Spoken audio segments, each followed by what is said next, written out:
Logos mulai duluan. Baik, sebagai logos saya mulai. Dari sisi argumen kosmologis, kalau segala yang mulai ada punya sebab, maka alam semesta juga butuh sebab. Menempatkan sebab di luar ruang dan waktu bukan klaim agama tertentu, tapi langkah rasional untuk menghindari dengdes tanpa akhir. Tentu, ini belum membuktikan sifat-sifat Tuhan secara detail, tapi ia menunjukkan bahwa gagasan tentang realitas niscaya itu bukan irasional. Pertanyaan saya untuk Sofia, kalau rantai penjelasan tidak boleh berhenti pada sesuatu yang niscaya, di mana kita secara rasional boleh berhenti, tanpa sekadar mengatakan sudah begitu saja? Itu pertanyaan tajam. Saya setuju bahwa regres tanpa akhir terasa tidak memuaskan. Namun menghentikan penjelasan pada satu titik, lalu menyebutnya niscaya, menurut saya masih menyisakan masalah. Kenapa titik berhentinya harus sesuatu yang bersifat personal atau teistik? Dan bagaimana kita memverifikasi bahwa niscaya itu lebih dari sebuah label konseptual? Dari sudut pandang saya, mengatakan alam semesta atau hukum fisika adalah fakta brut, dan mengatakan Tuhan adalah fakta niscaya sama-sama menghentikan pertanyaan di satu titik. Bedanya, yang satu tidak menambahkan entitas baru. Pertanyaan saya, kriteria apa yang kamu pakai untuk mengatakan bahwa Tuhan sebagai sebab pertama adalah penjelasan terbaik dan bukan sekadar preferensi metafisis? Pertanyaan yang sangat adil. Kriteria yang saya pakai bukan preferensi emosional, melainkan daya jelaskan dan koherensi.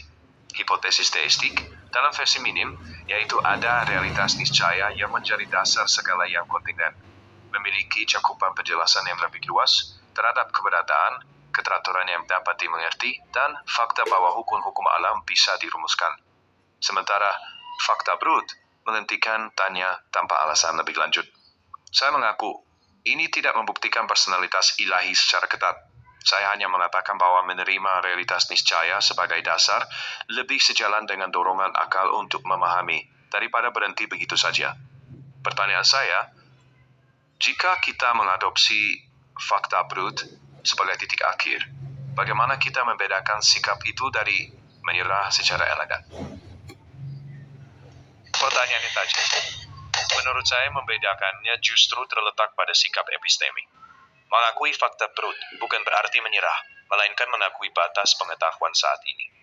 Ilmu pengetahuan sering bergerak justru karena ada batas yang diakui, lalu diuji lagi ketika ada data baru. Menahan kesimpulan bukan pasrah, tapi memilih untuk tidak menambah asumsi di luar kebutuhan bukti. Pertanyaan saya kembali, apakah menurutmu setiap batas penjelasan harus diisi sekarang? Atau mungkinkah rasional juga untuk berkata, kita belum tahu, tanpa itu dianggap kegagalan akal? Dan bagaimana kamu memastikan bahwa dorongan untuk mengisi Saya tidak menganggap bahwa setiap batas harus diisi sekarang. Menahan penilaian itu sah dan seringkali bijak. Yang saya garis bawahi adalah bahwa dalam beberapa kasus hipotesis metafisik tertentu bisa dinilai bukan sebagai kepastian, tapi sebagai penjelasan terbaik sementara. Tentu, dengan kesadaran penuh bahwa ia bisa direvisi. Jadi bukan soal wajib mengisi, melainkan terbuka pada kemungkinan bahwa ada penjelasan yang lebih dalam, dan menilai opsi-opsi itu dengan standar rasionalitas, bukan kebutuhan emosional. Pertanyaan saya, bagaimana kamu memastikan bahwa sikap kita belum tahu tetap menjadi kerendahan hati intelektual dan tidak secara pelan-pelan berubah menjadi penutupan kemungkinan bahwa realitas memang punya dasar yang lebih dalam daripada apa yang bisa kita ukur saat ini? Penting. Bagi saya, menjaganya berarti terus membuka diri pada revisi. Kita belum tahu bukan tembok, tapi posisi sementara yang siap bergeser kalau muncul alasan baru yang kuat. Itu artinya tetap aktif mencari, menguji, dan juga bersedia terkejut. Jadi, kerendahan hati intelektual di sini bukan pasif, tapi sikap siaga. Pertanyaan saya untukmu sekarang, jika suatu saat bukti empiris terus maju tanpa perlu mengandaikan realitas metafisis, apakah kamu bersedia menurunkan komitmen pada gagasan dasar terdalam itu? Atau apakah ada titik di mana keyakinan itu tetap dipertahankan meski tidak lagi diperlukan untuk menjelaskan?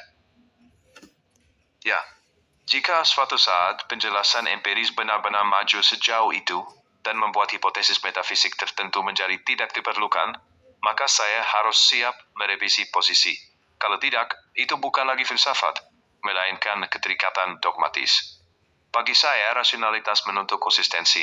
Kalau suatu penjelasan tidak lagi punya daya jelaskan, komitmen terhadapnya harus diturunkan. Jadi, iya, posisi saya bukan janji setia pada satu kesimpulan, tapi pada metode, menimbang alasan terbaik yang tersedia sambil tetap siap berubah. Dan mungkin di situ kita bertemu, pada sikap yang sama-sama terbuka, revisibel, dan hati-hati. Saya bisa menghargai itu, Lukas. Kalau komitmen utamanya adalah pada metode, bukan pada hasil tertentu, maka memang ada titik temu di sana. Skeptisisme yang terbuka dan keyakinan yang bisa direvisi sama-sama menolak klaim final. Mungkin yang tersisa adalah kesadaran bahwa beberapa pertanyaan mungkin tetap terbuka, dan hidup tetap berjalan di tengah ketidakpastian itu. Dan mungkin disitulah filsafat tetap bernafas. Saya sepakat. Menjaga ruang bagi pertanyaan terbuka sambil tetap berpikir jernih mungkin memang bukan kelemahan, tapi kekuatan. Daripada terburu-buru menutupnya.